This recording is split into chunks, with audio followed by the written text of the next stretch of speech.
Hello मेरे प्यारे बच्चों, कैसे हैं आप सब। आई होप आप सब बहुत अच्छे बहुत बढ़िया होंगे और अपने बोर्ड एग्जाम की तैयारी बहुत बेहतरीन तरीके से कर रहे होंगे।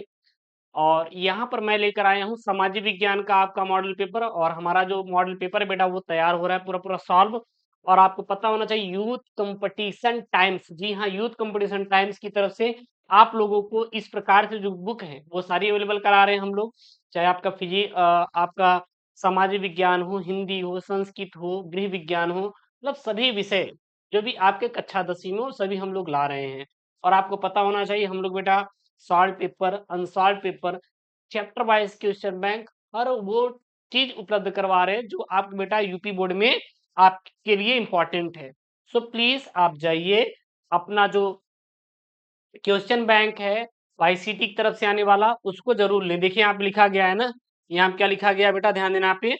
UP board high school class 10th English, ठीक ना, अध्यावार मतलब चैप्टर वाइज एक क्वेश्चन बैंक है, देख सकते हैं। ये आप क्या बेटा, ये चैप्टर वाइज यही है। आप गूगल पे सर्च कर लेंगे, यहाँ पे मिल जाएगा। ये इंग्लिश का है, इसी प्रकार सामाजिक, हिंदी और सभी विषयों का आपको मिल जाएगा, ठीक है ना। कोई इशू आएगा तो प्लीज कमेंट बॉक्स में मेंशन कर देना। आज हम लोग यहाँ बेटा आपका कराने जा रहे हैं सबसे इम्पोर्टेंट वाला, सबसे इम्पोर्टेंट वाला बेटा क्या कराने जा रहे हैं, वो हम कराने जा रहे हैं बेटा यहाँ पे सामाजिक विज्ञान का मॉडल पेपर। क्या कराने जा रहे हैं, सामाजिक विज्ञान का मॉडल पेपर, जो कि बोर्ड परीक्षा 2027 के लिए ये आपका 825 एचडी का पेपर कोड है। 70 नंबर का पूर्णांक रहेगा। पास होने के लिए मात्र मात्र आपको बेटा 23 नंबर की क्या पड़ेगी, जरूरत पड़ने वाली है। समय 3 घंटे 15 मिनट का दिया जाएगा। प्रारंभ के जो 15 मिनट रहेंगे आपको बेटा प्रश्न पत्र पढ़ने के लिए क्या रहेंगे, निर्धारित रहने वाले हैं। कुछ निर्देश दिए गए हैं, सभी प्रश्न करना अनिवार्य है। और ये जो प्रश्न पत्र बेटा 2 खंडों में विभाजित रहेगा। पहला खंड अ, दूसरा खंड ब। खंड अ में बेटा 1 अंकों का 20 बहुविकल्पीय प्रश्न रहेगा, जिसका उत्तर आपको बेटा OMR उत्तर पत्रक पर देना रहेगा। खंड अ के प्रत्येक प्रश्न का निर्देश पढ़कर केवल आप OMR सीट पर आपको देना रहेगा। और OMR सीट पर बेटा उत्तर देने के बाद उसे ना आपको काटना है, न ही इरेजर या व्हाइटनर का प्रयोग करना है। अगला है यहाँ पर बेटा प्रश्न के जो अंक हैं उसके क्या दिए बेटा, सम्मुख दिए गए हैं। खंड ब में बेटा 50 अंक के वर्णात्मक प्रश्न हैं और इन खंड में वर्णात्मक 1, वर्णात्मक सेकंड तथा मानचित्र संबंधित 2 प्रश्न होने वाले हैं। अच्छा, मानचित्र संबंधित 2 प्रश्न मतलब एक क्या होता है, जो कि नेत्रहीन बच्चे होते हैं ना, उनके लिए यहाँ पे रहता है। क्लियर है ना। आगे है खंड ब में सभी प्रश्नों के एक साथ ही उत्तर करना रहेगा। और अगला यहाँ पे प्रथम प्रश्न से आपको आरंभ करना है और अंतिम प्रश्न तक उत्तर करते जाना हो। और जो प्रश्न आता हो उस पर आपको समय बिल्कुल भी नष्ट नहीं करना है। अगला यहाँ पर है बेटा कि दिए गए मानचित्रों को उत्तर पुस्तिका के साथ मजबूती से आपको क्या करना पड़ेगा, संलग्न करना पड़ेगा, मतलब जोड़ देना है।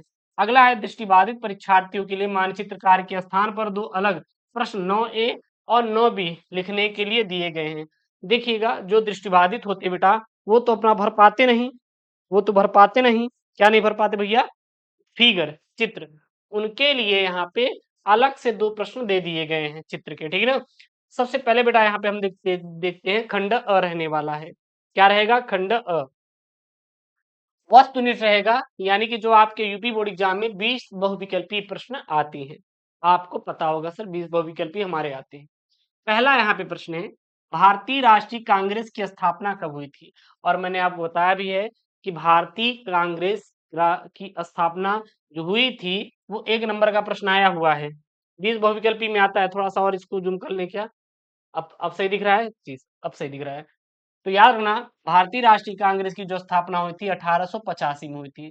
तो भारतीय राष्ट्रीय कांग्रेस की स्थापना 1885 ईस्वी में हुई थी।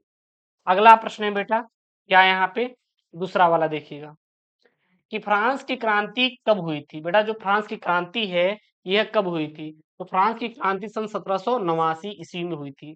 फ्रांस की क्रांति कब हुई थी, फ्रांस की क्रांति सन 1789 ईस्वी में हुई थी, ठीक है ना। तो सन 1789 ईस्वी में फ्रांस की क्रांति हुई थी। बोर्ड परीक्षा आपके 2026 में आया हुआ है। अगला यहाँ पे यह किसका कथन था, जब फ्रांस छींकता है तो बाकी यूरोप में सर्दी जुकाम हो जाती है। लो भैया, जब फ्रांस छींकता है तो बाकी जगह क्या हो जाती है, सर्दी जुकाम हो जाती है। यह किसका कथन था, कहना था। हाँ, बिस्मार्क था, काबुल का था, या फिर मैसेनी का था, या फिर मेटरनिक का था। तो मेटरनिक का था। मेटरनिक का कहना ये था कि जब हमारा फ्रांस छींकता है तो यूरोप में क्या हो जाती है, सर्दी जुकाम हो जाती है भैया। वो सर्दी जुकाम से क्या हो जाते हैं, ग्रसित हो जाते हैं। अगला है बेल्जियम बेटा कहाँ स्थित था, तो बेल्जियम यूरोप में स्थित था। बेल्जियम बेटा कहाँ स्थित था, तो बेल्जियम यूरोप में स्थित था। अगला यहाँ पे है भारत में राष्ट्रपिता कहकर किसको संबोधित किया जाता है, महात्मा गांधी को। महात्मा गांधी को भारत में राष्ट्रपिता कहकर क्या करते बेटा, संबोधित करते हैं। किसको करते हैं, महात्मा गांधी जी को है। अगला यहाँ पे छठा वाला कि अफ्रीका में रिडंटर पेस्ट क्या था, तो जो अफ्रीका में रिडंटर पेस्ट था यह एक क्या था बेटा, बीमारी था। रिडंटर पेस्ट के कारण वहां पे लोगों की, बहुत सारे लोगों क्या हो गई थी, मृत्यु भी हो गई थी। तो जो हमारा अफ्रीका था वहां पे रिडंटर जो पेस्ट था वो क्या था, एक बीमारी था।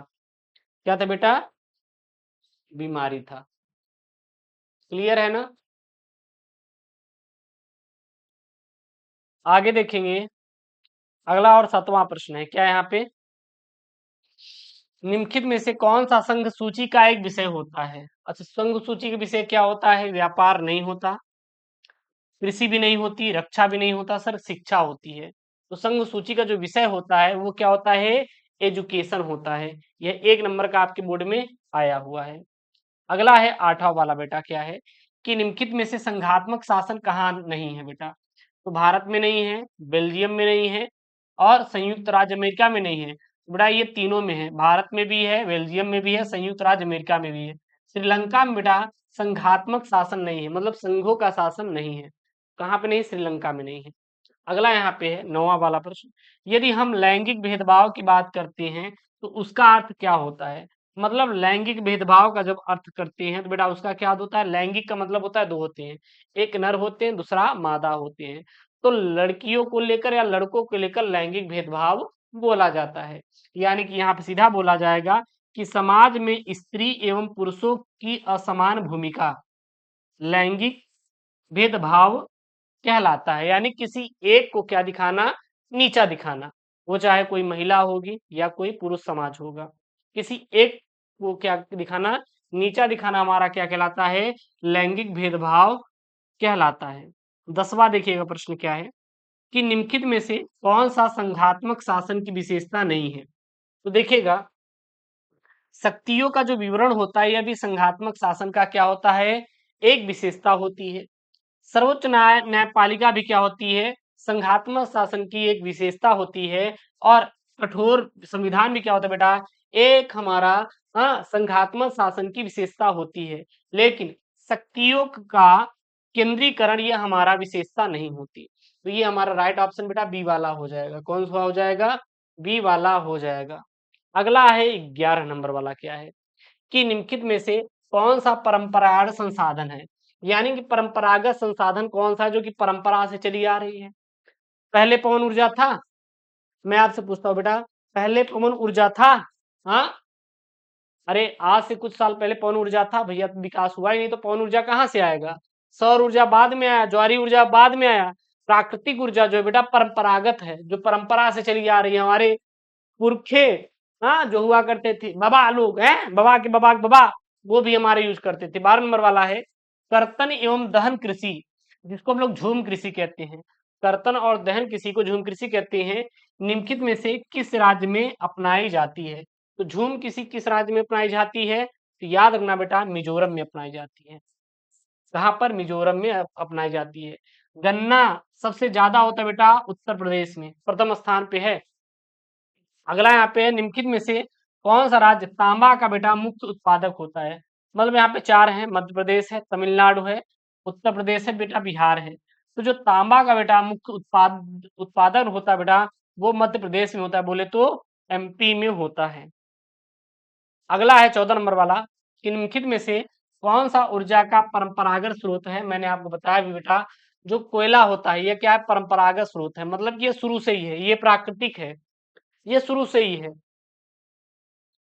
ये शुरू से ही है, बाद में नहीं आया है। अगला यहाँ पे है कि निम्नलिखित में से कौन सा संसाधन अजैव है, मतलब कि जैविक नहीं है।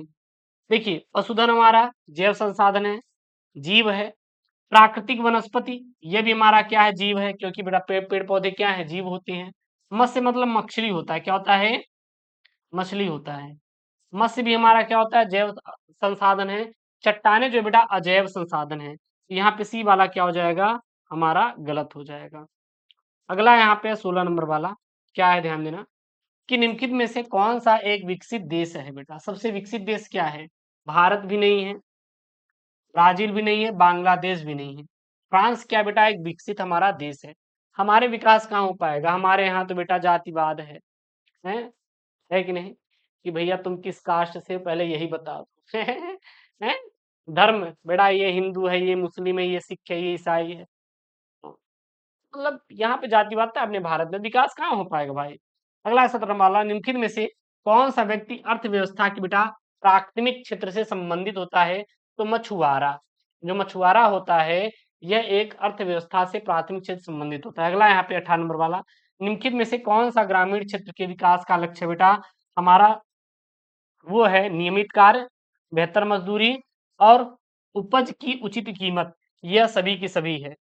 अगला है 19 नंबर वाला बेटा, देखिए क्या है यहाँ पे कि उपभोक्ता को न्याय पाने के लिए कहाँ जाना चाहिए, तो भैया वो उपभोक्ता केंद्र पे ही जाएगा। अगला है यहाँ पे कि निम्नलिखित में से किस राज्य में उपभोक्ता सुरक्षा अधिनियम पारित किया गया था, तो 1986 में। 1986 में क्या किया गया था बेटा, पारित किया गया था। ध्यान देना, एक एक नंबर की ही आपके प्रश्न है। अगला यहाँ पे बेटा वर्णात्मक है, खंड ब है, यहाँ पे सेक्शन बी है वर्णात्मक।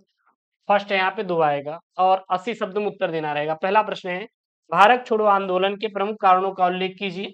ये नहीं आ रहा है तो हम ये कर सकते हैं कि प्रथम विश्व युद्ध के पश्चात होने वाली आर्थिक महामंदी का भारत पर क्या प्रभाव पड़ा था। दूसरा वाला है, लोकतांत्रिक सरकार की चुनौतियों का उल्लेख कीजिए, अथवा में सत्ता की साझेदारी क्यों आवश्यक है और इसकी व्याख्या करना रहेगा। तीसरा प्रश्न यहाँ पर बेटा कि सड़क परिवहन के सापेक्षिक लाभों का विवरण विवेचना कीजिए, अथवा में संसाधन नियोजन की आवश्यकता क्यों पड़ती है और इस हेतु 3 उपाय समझाइए। चौथा नंबर वाला है, विश्व व्यापार संगठन की क्रियाकलापों का वर्णन कीजिए, अथवा में उन्हें यार तो ये कर सकते हैं राष्ट्रीय ग्राम रोजगार गारंटी अधिनियम 2005 का एक संक्षिप्त आपको टिप्पणी देना रहेगा।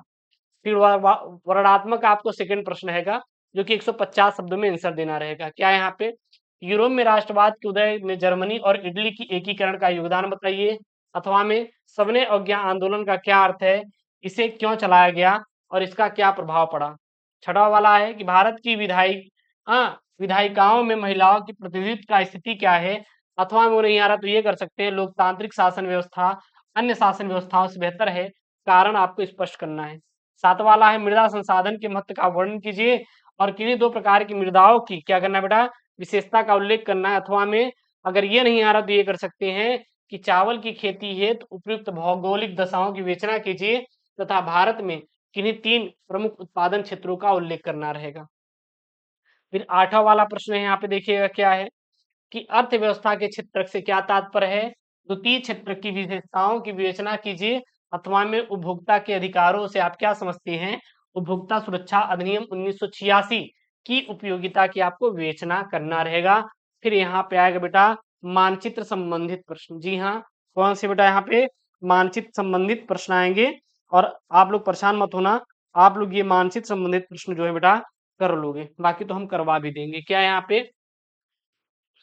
9 का ए है, निम्नलिखित स्थानों को भारत के दिए गए रेखा मानचित्र पृष्ठ 13 पर चिन्ह के द्वारा आपको बताना रहेगा। वह स्थान जहां 1927 में भारतीय राष्ट्रीय कांग्रेस का अधिवेशन हुआ था, वह स्थान जहां गांधी जी ने नमक बनाना प्रारंभ किया था, कहां पर किया था, हैं बताओ भैया।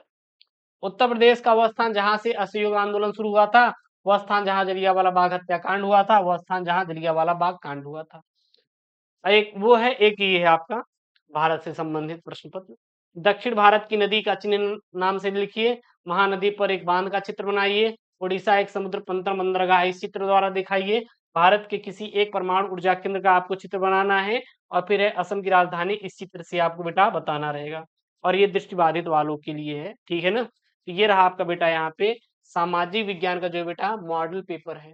तो प्लीज आप इसे क्या करेंगे बेटा, तैयार कर लेंगे। किसी कोई डाउट होगा प्लीज कमेंट बॉक्स में क्या कर देंगे, आप मेंशन कर देना सर हमें यहाँ पे डाउट हो रहा है, ताकि जो हम आपका डाउट है बेटा वो क्या कर सके, दूर कर सके ना। आई होप ये वीडियो आपको बेटा पसंद आया होगा। सो प्लीज वीडियो को लाइक करेगा, चैनल को सब्सक्राइब करेगा। मिलते हैं नेक्स्ट वीडियो को। तो थैंक यू, जय हिंद, take care, bye bye, love you all.